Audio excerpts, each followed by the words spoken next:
ኃጢአት ዕድሜ ታላቅህ ነው፣ አትችልም።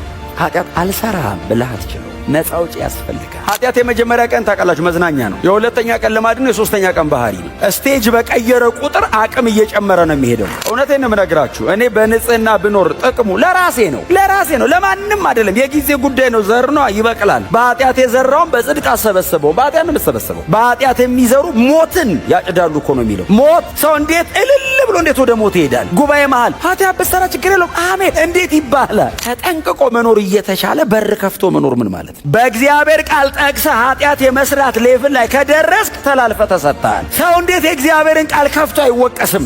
እንዴት ጥቅስ አንብቦ ኃጢአት ያደርጋል? ሁሉም ሰው በኃጢአት እየኖረ ክርስቲያን የሆነ ሰው ግን ኃጢአትን ንቆ ይኖራል። ሁሉ ሰው በኃጢአት ይኖራል። ዓለሙ በሙሉ በአመፅ ነው የሚኖረው። በጌታ ስትሆን ኃጢአትን ትጠላዋል። ልታደርገው ፈቃደኛ አይደለህም። የምታደርግበት አቅምም የለህም። ስለፈለግን አይደለም ነፃ ያወጣ ነው። መንፈስ ቅዱስ ነፃ ስላወጣን ነው ያወጣ። ያኛውን ስለጠላ ነው ብቻ አይደለም ነፃ ያወጣ ነው። የምንጠላበት አቅም የሰጠንም እሱ። ኃጢአት በሚገዛበት ዓለም ላይ በኃጢአት ላይ ግዢ ያደርጋል።